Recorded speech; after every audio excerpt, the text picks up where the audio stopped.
আসসালামু আলাইকুম। যে সেন্টেন্সটি আলোচনা করব সেটা হচ্ছে মাই ব্যাড। এটা সাধারণত আই এম সরির বিকল্প হিসেবে বলা যায়। সবাই তো আই এম সরি বলে, তো আমরা একটা স্মার্ট ওয়েতে মাই ব্যাড বলি।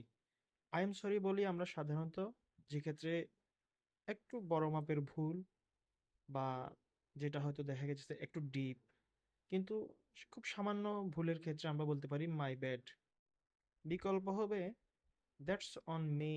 এটা কে করেছে? এটা আমি করেছি। That's on me, I messed up, আমি এলোমেলো করে ফেলেছি, মাই ফল্ট।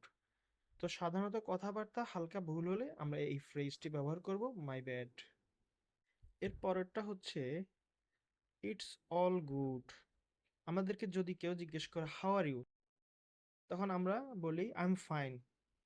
কিন্তু সেটা না বলে আমরা যদি বলি ইটস অল গুড, তাহলে বাক্যটি মোটামুটি সেখানেই শেষ হয়ে যায়। আমাদের সেই কনভারসেশন বা কথোপকথনটিও এই একটি সেন্টেন্সের মাধ্যমেই কিন্তু শেষ করা যায়। মানে আমরা আর খুব বেশি কিছু বলতে যাচ্ছি না, ইটস অল গুড, সব ঠিক আছে, চিন্তার কিছু নেই।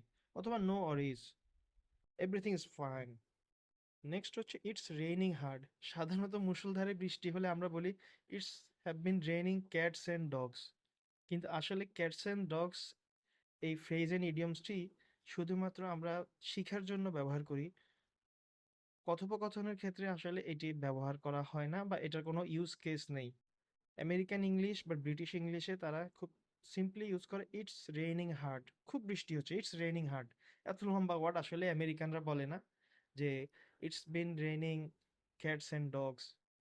আমেরিকান ইংলিশের একটি মজার বিষয় হচ্ছে আপনারা দেখবেন সবসময় তারা সবচেয়ে সহজ পদ্ধতি বা ছোট জিনিসটাকে বেছে নেয়। তো যদি আপনি ইটস রেইনিং হার্ড মনে রাখতে সমস্যা হয় তাহলে বলবেন ইটস পৌরিং, মানে এটি ঢেলে দিচ্ছে। পরেরটি হচ্ছে আই এম রানিং লেট। আমরা সামান্য একটু দেরি করে ফেলেছি, কিন্তু এর জন্য যদি আমরা সরি না বলে জাস্ট যদি বলি যে আই এম রানিং লেট, একটু দেরি হচ্ছে, হ্যাঁ, তাহলে দেখা গেছে যে এই শব্দটা, এই সেন্টেন্সটা আমাদের সরি বলার কাজটাও করে দিল, পাশাপাশি আমি যে একটু দেরি করে ফেলেছি সেটাও বলা হয়ে গেল। তাতে কি হয় যে আমাদের শিষ্টাচারটা প্রকাশ পায়। তখন কেউ যদি আমাদের জিজ্ঞেস করে হোয়াটসঅ্যাপ, আমরা বলবো I am good, I am fine, I am doing great, and thanks for asking. জিজ্ঞেস করার জন্য ধন্যবাদ। হ্যাঁ, এটা আমরা বিকল্প ব্যবহার করতে পারি appreciate your asking, that's kind of you to ask, or glad you asked. অর্থাৎ এখানে আমরা খুব লম্বা কনভারসেশনে না গেলে ইতি টানতে পারি থ্যাঙ্কস ফর আস্কিং।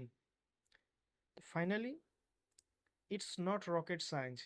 সাধারণত সায়েন্সের অনেকগুলা শাখা প্রশাখা আছে, তার ভিতরে রকেট সায়েন্সকে তুলনামূলক জটিলগুলোর মধ্যে একটি চিন্তা করা হয়। তো আমরা আমাদের কথোপকথনের ক্ষেত্রে যদি কাউকে কোনো কিছু বোঝাতে চাই যে এটা খুব বেশি কঠিন কিছু না, তখন স্মার্টলি বলা যায় ইটস নট রকেট সায়েন্স, এই, অথবা it's a piece of cake, এটা একটু কেকের মতো সহজ। তো এখানে আরো অল্টারনেটিভলি সুন্দরভাবে বলা যায় ইটস প্রেটি সিম্পল, অথবা anyone can do it, it's not that complicated. কোনো কাজ কঠিন মনে হলেও আসলে সহজ বোঝাতে বলি। এই কথাটার পিছনে আসলে এক ধরনের উৎসাহ কাজ করে। আমরা কাউকে যখন কোনো কাজ করার জন্য বলি, সে যদি এটাকে কঠিন মনে করে, তখন আমরা বলি যে ইটস নট রকেট সায়েন্স। তার মানে হচ্ছে কাজটা খুব কঠিন নয়, কিন্তু তুমি পারবে। আর ইংরেজির মতো বিষয়ে যদি আপনি আয়ত্ত করতে পারেন, এটা আপনাকে পুরো ওয়ার্ল্ডে আপনার জন্য অপরচুনিটি তৈরি করে দেবে। আমি রিটেন ইংলিশের কথা বলছি, আমি স্পোকেন ইংলিশের কথা বলছি। আপনি যখন স্পোকেন ইংলিশে ফ্লুয়েন্ট হয়ে যাবেন, দেখবেন যে অটোমেটিক্যালি আপনি তখন রিটেন ইংলিশও খুব ভালো করতে পারবেন। তো এই ছোট ছোট সেন্টেন্সগুলো আমরা প্রতিদিন আমাদের কথোপকথনে ব্যবহার করব। আপনি মাত্র ১ সপ্তাহ প্র্যাকটিস করে দেখেন, আপনার উন্নতি আপনি নিজেই টের পাবেন।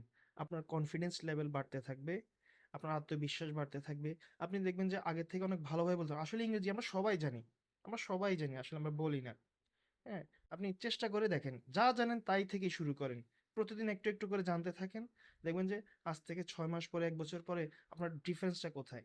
হ্যাঁ, তো বন্ধুরা, আজকের এই ভিডিওটি এখানেই শেষ করছি। দেখা হবে পরের কোনো ভিডিওতে। আল্লাহ হাফেজ।